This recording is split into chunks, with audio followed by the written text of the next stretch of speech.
सुप्रभात बच्चों हिंदी की कक्षा में आपका स्वागत है। क्लास 8 आज हम उद्गम के पाठ 8 नीलू का सेकंड भाग देखेंगे। दूसरा पार्ट इसका हम समझेंगे।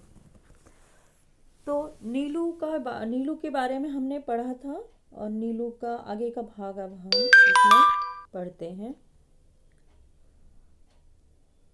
सबके सो जाने पर वह गर्मियों में बाहर लॉन पर और सर्दियों में बरामदे में तख्त पर बैठकर पहरेदारी का कार्य करता। रात में कई बार वह पूरे कंपाउंड का और शिशु पक्षियों के घर का चक्कर लगाता रहता। खरगोश धरती के भीतर सुरंग जैसे लंबे और दोनों ओर द्वार वाले बिल खोद लेते हैं। एक रात मेरे खरगोश बिल खोदते खोदते पड़ोस के दूसरे कंपाउंड में जा निकले।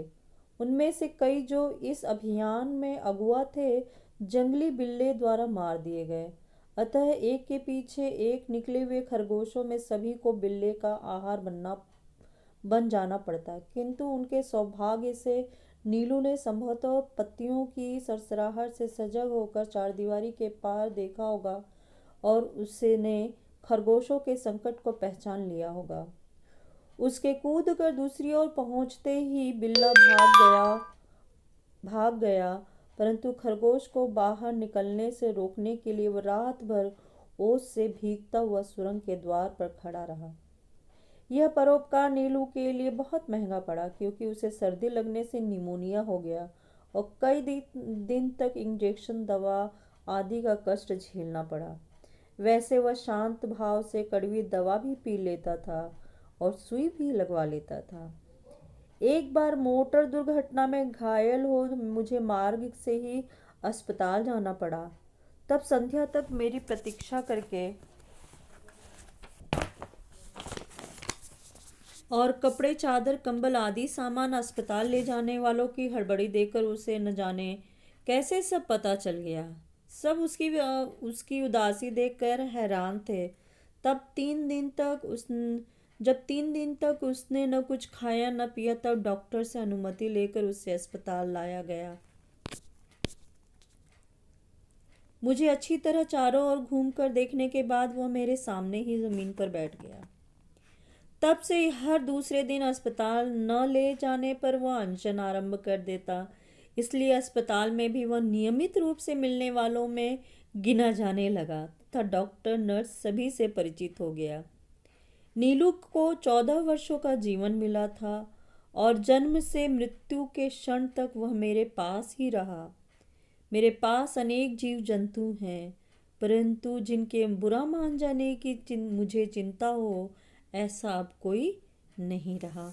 महादेवी वर्मा ने अपने घर में बहुत सारे जीव जंतु, पक्षी पाल रखे थे और उनके पास ज़्यादातर वही जीव थे जो कि या तो वे घायल अवस्था में उन्हें मिले थे या फिर जैसे नीलू उन्हें मिला था। आमतौर पे उन्हें ऐसे ही जीव मिले थे। कई बार पक्षी जो होते हैं उनका व्यापार किया जाता है, तो उस दौरान बचाने पर कि कौन इसे ले जाएगा, किस तरह से वो करेगा। तो इसमें भी जैसे एक हिरण का था, हिरण की कहानी भी थी। उसमें भी यही था कि किसी दूसरे उसको शिकार के दौरान वो बच्चा जो है मिलता है और फिर उसको कौन देखभाल करे। तो कुछ लोग महादेवी वर्मा को जानते थे कि वो अपने घर में इस तरह के प्राणियों को और पक्षियों को जगह देती हैं, तो उसको भी वहाँ पर रखा गया था, जिसका नाम सोना था। सोना नाम से उनकी ये कहानी है। तो महादेवी वर्मा जो थी, उन्होंने ऐसे ही जीवों को, ऐसे ही प्राणियों को अपने घर में संरक्षण दिया था जिनके लिए कोई नहीं था, जिनकी अवस्था खराब थी, उन्होंने उनको मरने के लिए नहीं छोड़ा बल्कि अपने संरक्षण में उन्हें स्थान दिया।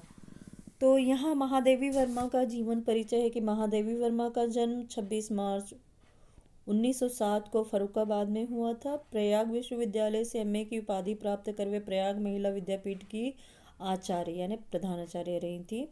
महादेवी वर्मा छायावाद के 4 प्रमुख कवियों में से एक है। इन्हें आधुनिक काल की मीरा भी कहा जाता है।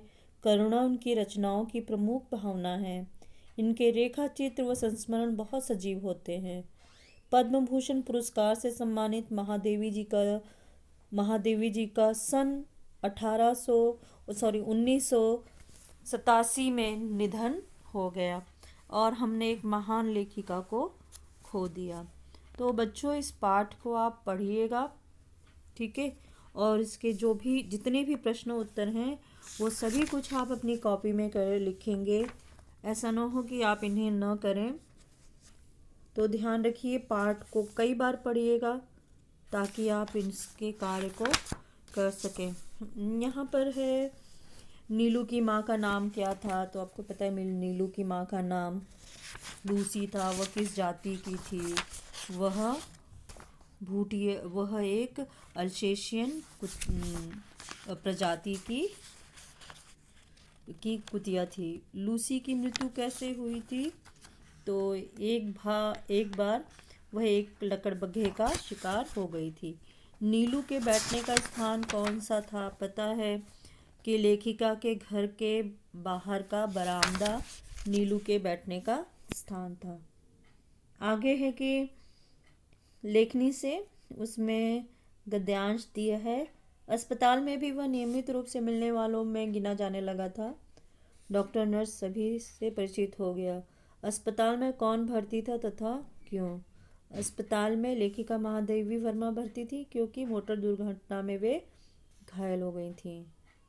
डॉक्टर नर्स से कौन परिचित हो गया था? डॉक्टर नर्स से नीलू परिचित हो गया था। वह नियमित रूप से क्यों आने लगा? वह नीलू को नियमित रूप से अस्पताल इसलिए ले जाया जाता था क्योंकि न ले जाने पर वह अनशन आरंभ कर देता था। इस बात से उसके किस स्वभाव का पता चलता है? इस बात से उसके दयालुपन और प्रेमपूर्ण व्यवहार, उसके प्रेम समर्पण का पता चलता है। तो प्रश्न 2 और 3 जो हैं सही गलत और जोड़ियां मिलाइए, ये आप कर लेंगे। शीतकाल में उत्तरायण के निवासियों का दुकान के सामान कौन लाता था? कौन लेकर आता था? नीलू लाती थी। कैसे लाती थी वो नीलू सामान? कि उसके गले में, पेज नंबर 76 पर है कि उसके गले में एक थैली या कपड़ा उसके गले में एक थैली या कपड़ा बांध देते थे जिसमें पैसे और सामान का पर्चा रख देते थे और वो सामान लेने वहाँ दुकान पर पहुँच जाती थी। लूसी लकड़बग्घे का शिकार क्यों बन गई? तो इसका उत्तर आपको पेज नंबर इस पर मिलेगा कि लूसी जो थी उसे वो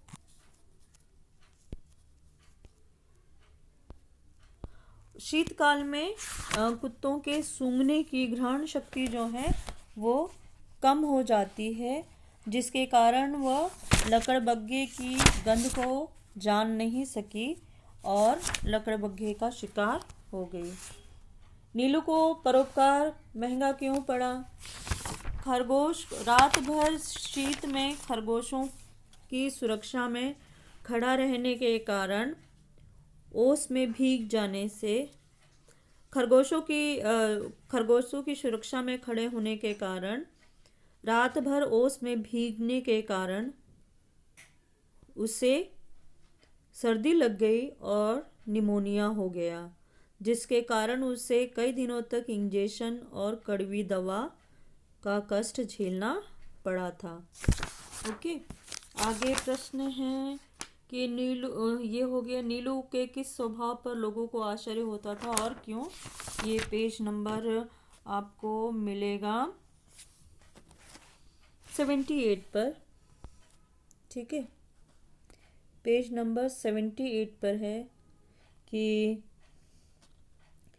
हिंसक और क्रोधी भूटिया बाप और काकेट प्रिय अल्सेशियन माँ से जन्म पाकर भी नीलू में हिंसा प्रवृत्ति का कोई चिन्ह नहीं था। उसने अपने 13 वर्ष के जीवन काल में कभी भी किसी भी पशु पक्षी पर झपटा नहीं मारा, न ही उन्हें मार कर खाते कभी लेखिका ने देखा था या किसी और ने देखा था। उसका यही स्वभाव सबके के लिए एक आश्चर्य की घटना थी। आगे है नीलू की आकृति में क्या विशेषता थी, तो ये आपको मिलेगा पेज नंबर 77 पर कि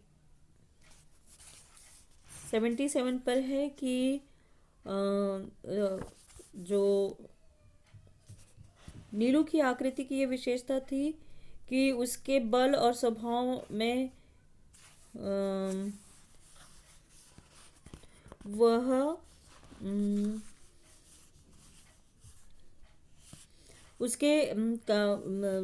उसकी आकृति की यह विशेषता थी कि उसके कान जो थे वो चौड़े नुकीले थे। सिर पर अन्य कुत्तों के सिर उसका सिर जो था अन्य कुत्तों के सिर से बड़ा और चौड़ा था, लंबा था, परंतु सुडौल था। पूंछ उसकी अल्सेशियन कुत्तों के समान बहुत ही ज़्यादा घनी और बालों से युक्त थी और ऊपर की ओर मुड़ी हुई कुंडीदार थी। पैर उसके अल्सेशियन कुत्तों के पैरों के समान लंबे थे और भूटिये के समान मजबूत और चौड़े थे और उसके नाखून मुड़े हुए थे और उसकी जो आंखें थीं वो काली और उसके अंदर का रंग जो था शहद के समान थे, जो धूप में तरल सुनहरा और छाया में जमे हुए मधु के समान पारदर्शी सी लगती थी। इसके अलावा उसकी आकृति के कारण उसके बल और स्वभाव में भी विशेषता थी। ऊंची दीवार को वह एक ही छलांग में पार कर लेता था और रात में एक बार भौंकता था तो वातावरण की जो स्तब्धता यानी शांति थी उसमें कंपन पैदा हो जाती थी। इस तरह से इसका उत्तर हो जाने के बाद में आखिरी आपका है नीलू पक्षी शावकों की रक्षा कैसे करता था, तो वो भी आपको मिलेगा पेज नंबर 78 पर ही है, लास्ट पैराग्राफ में, कि कभी कभी जो पक्षी शावक होते थे वो उड़ने के प्रयास में रोशनदान के घोंसलों में से नीचे गिर जाते थे, तो नीलू सतर्क पहरेदारी का कर्तव्य निभाता। वो किसी भी कुत्ते बिल्ली को उनके पास आने नहीं देता और स्वयं बहुत हौले से मुंह में दबाकर लेखिका के पास जाता और जब तक लेखिका सीढ़ी लगाकर रोशनदान में सीढ़ी लगाकर उन बच्चों को घोंसले तक न पहुंचा देती या फिर घोंसले तक नहीं पहुंचा देती या व्यवस्था न कर देती, तब तक वह बड़ी कोमलता से उन्हें अपने मुंह में दबाए रखता था और कभी कभी लेखिका के हाथ में देकर प्रतीक्षा करता था कि लेखिका उसे घोंसलों में पहुंचा दे। इस तरह से वो पक्षी शावकों की देखरेख किया करता था। बच्चों ये सारे काम आप अपनी कॉपी में करिएगा, ठीक है, और परीक्षा में ये सभी पाठ आने वाले हैं, अपना ध्यान रखिएगा।